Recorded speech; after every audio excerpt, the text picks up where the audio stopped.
Michael Burry just added 7 new stocks to his portfolio in the latest quarter and exited 4 positions to give us a snapshot of the 14 stocks he's invested in for 2023. A risky arbitrage bet, a stock that's trading so cheap that it's going for less than the cash on its balance sheet, and also 5 stocks I found outside of the 13F filing that are actually hidden in UK and Japanese company filings. Today, I'm going to be breaking down Michael Burry's entire investment portfolio, and I also want to talk about a stock that Burry is warning investors to stay away from to avoid the dreaded convertible death spiral. Michael Burry founded and manages the investment portfolio for Scion Asset Management, a firm he founded in 2013. Today, Scion Asset Management has $292 million of assets under management, which is invested in stocks from the US, UK, and Japan, as well as assets in other countries and classes. Every quarter, American investment firms with assets under management of more than $100 million are required to fill out what's called a 13F SEC filing, which details all of their US equity positions. And as of the latest filing, Michael Burry had about $46.5 million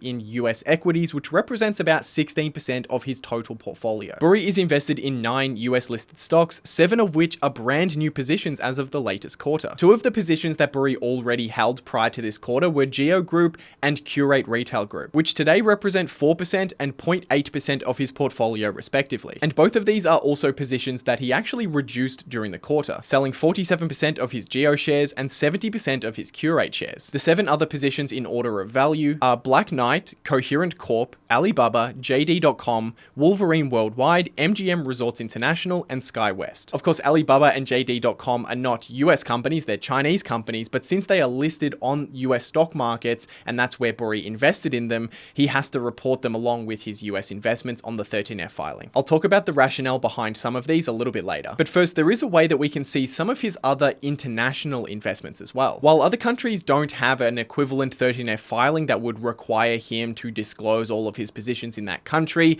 different countries do have different reporting requirements for individual companies. For example, in Japan, regardless of whether you're a domestic or an international investor, if you own more than 5% of the company, then that company is required to disclose you as an investor in that company on their filings. That's how we know that Burry is invested in 3 Japanese companies. And these aren't tiny positions. They represent Burry's 6th, 7th, and 11th biggest investments. And using a similar process in the UK, we can see that Scion Asset Management is listed as a shareholder for 2 different companies, Warpaint London PLC and CSC Group PLC. And these positions are even bigger than his Japanese ones, representing Burry's 3rd and 4th largest positions overall. Now, I know in the intro I said that I found these filings, which makes it sound like I'm some kind of psychopath who goes through individual Japanese company filings to look for Burry's positions, and maybe that would have been necessary back in Buffett's day, but fortunately today we have something called the internet, which makes it a lot easier. And I want to take some time to zoom in on the 3 largest positions that we can see in Burry's portfolio because they all represent really interesting situations. The first and largest is Geo Group, which is a private prisons builder and manager out of the US, the country with the largest number of prisons per capita in the world. Burry actually initiated a position in Q2 of 2022 where he purchased 500,000 shares at between $6 and $7 per share. He then added another 1.5 million shares in Q3 at around $6 to $9 per share. And then finally, in the latest quarter, he sold 1 million shares at between $8 and $12 per share, leaving him still holding half the shares, 1 million shares. And the trade looks like a pretty traditional value trade to me. It's a low price to earnings company, price to earnings ratio company. It has a price to book ratio that's below 1, and it's faced some short-term problems. Revenue has been declining since 2019, in part due to the loss of some key government contracts. And it seems like the catalyst that reversed the stock in the last few months is that some of those contracts that were previously thought lost had eventually been reinstated, meaning more recurring revenue came back for the business than was previously expected. Just before we get into the other new stocks in Burry's portfolio, I want to talk about the sponsor of today's video, Blinkist. Blinkist is an app that allows you to understand the most important concepts from over 5,500 non-fiction books and podcasts in just 15 minutes each. Through their tailored content and personality-driven experiences, Blinkist can help you improve in a variety of ways, such as becoming a savvier investor. Whether you choose to listen to the Blinks on a lazy Sunday afternoon or in the morning on the way to your commute,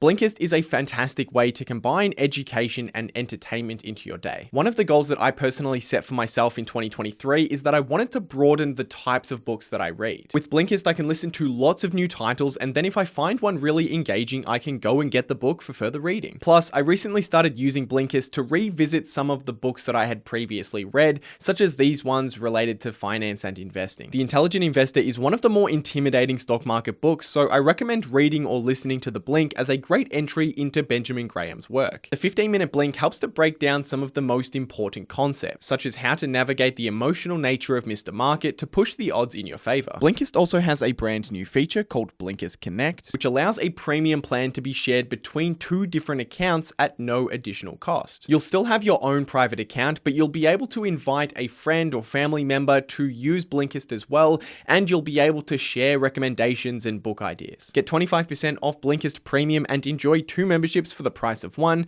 Start your 7-day free trial by clicking the link in the description below. The second largest position in Burry's portfolio is Black Knight, and the investment is very different to the last one we just discussed. And this trade is what's called a workout or a risky arbitrage. In July 2022, Intercontinental Exchange Incorporated, or ICE for short, bid to acquire Black Knight for $68 per share in cash and about $17 per share worth of ICE stock. The deal is expected to go through in the middle of 2023 and hinges on 3 key actions. The first is that the Black Knight shareholders or the board of directors need to approve this transaction. Secondly, regulators need to approve the transaction. And then there's some customary closing conditions that also need to be met. The stock was trading at about $55 to $64 per share when Burry added it to the portfolio. So if the deal goes through, he basically gets shares in ICE for free. He purchased 150,000 shares of Black Knight, and if the deal goes through, he'll get his money back in cash from the deal, and then he'll also own about 30,000 shares of ICE stock, which would represent about a 40% gain in less than a year. Thirdly, and most interestingly to me, is his position in a UK company called SCS Group. The business is a leading furniture company in the UK, and it is a tiny business. The market cap of the business is just $73 million, and the stock is barely ever traded. Actually, it's a UK business, so it's 73 million pounds, but for simplicity, I'm just going to call everything dollars for this segment. The average volume of the stock is about 70,000 shares, which means about $150,000 worth of stock is traded every day. And if you need a dramatic comparison to compare how small this business really is, Google stock has daily volume of about $3.4 billion.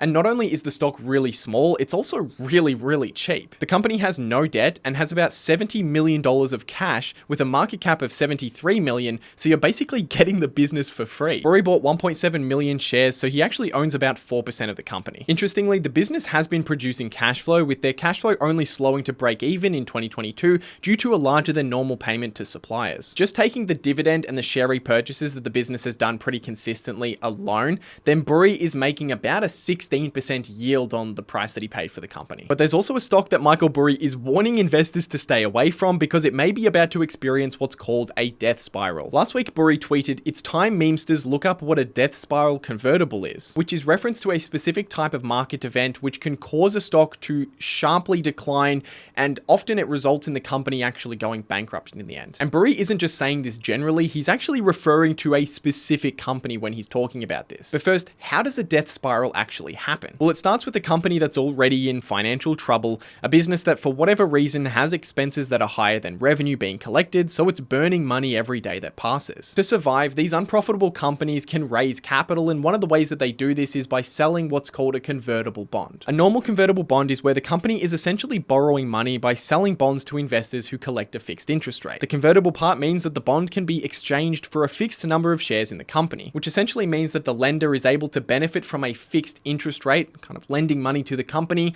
But if that business that's near bankruptcy ends up surviving and ends up growing their stock price, that lender can also benefit from converting those shares or converting those bonds into shares and owning a piece of the business, owning a piece of the upside. A death spiral doesn't happen from a normal convertible bond, but a specific type of convertible bond, which is called a fixed value bond. The Straits article on this issue actually gave a pretty good explanation of the difference. They said, where death spiral convertible bonds differ from the typical convertible bond is that instead of converting the bond into a fixed number of shares, the death spiral bondholders can convert their bond into a variable number of shares that is based on a fixed value. The lower the underlying share price, the more shares convertible bondholders receive when they convert their bond. For example, if a bond pays out $1,000 worth of shares and the underlying share price is $20, a bondholder would receive 50 shares upon conversion of their bond. If, however, the underlying share price in our example was $10, the bondholder would be able to receive 100 shares upon conversion. So as the share price declines, those bonds can be converted into a larger number of shares, and if that happens, then it adds even more shares, diluting the shareholders and diluting the value of each share. That, of course, will likely drive the stock price lower, and that lower stock price means that the bonds can convert into even more shares, and it's this downward spiral where shareholders are massively diluted out. And Burry is referring specifically to a stock that's been very popular among meme stock investors, and that's Bed Bath & Beyond stock. The company has been struggling for a while in the face of a shrinking brick and mortar retail industry and its burning cash hand over fist. To survive, the company has been issuing convertible bonds and preferred stock. Last week, they raised $225 million in preferred stock, which could be converted to 38 million shares. Just that issuance alone would dilute the shares about 33%, but they're nowhere near finished. They also announced plans to raise another $800 million in convertible bonds soon. So while the stock hasn't experienced a death spiral yet, the value of the shares are evaporating very quickly. Some investors are savvy and think that they can figure out what the value of a bond or a stock is on some of these dying companies, or they might be traders and trying to trade based on some other kind of market event, such as a short squeeze. Personally, I tend to stay away from businesses near bankruptcy because it always spells trouble, and I've seen so many people lose so much money making these kinds of bets. But getting back to Michael Burry's portfolio, you may have noticed that there is a very large chunk of the portfolio that we haven't spoken about yet. That large chunk is $219.2 million and represents 75% of Burry's portfolio. And that 75% of his portfolio could represent any of the following or combination of the following things. Short positions where he's betting against a stock or some other kind of investment vehicle. For example, when Burry bet against the housing market, he used a vehicle called a credit default swap, where banks would essentially pay out Burry in regular installments as the mortgage-backed securities failed. Credit default swaps, or for that matter, any type of return swaps, are not required to be disclosed in 13F filings. A few weeks ago, Burry tweeted, "You have no idea how short I am." And that statement couldn't be more true. Whether or not he was being kind of sarcastic or hinting that he is short, the truth is we really don't know how short he is, and we will never know unless he decides to tell us. Real estate or other infrastructure investments don't have to be reported, as well as commodities don't have to be reported.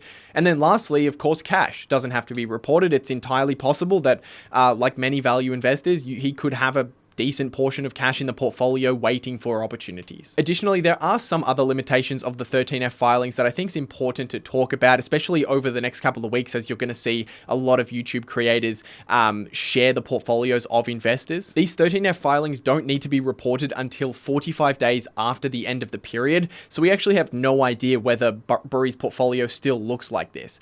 And for some value investors, this will matter less, because if they're not trading a lot, then 45 days isn't a long period. We can kind of trust the 13F filing. But for someone like Burry, who is notorious for chopping and changing positions month by month, quarter by quarter, we really have no idea what his portfolio actually looks like today. Get 25% off Blinkist Premium and enjoy 2 memberships for the price of 1. Start your 7-day free trial by clicking the link in the description below.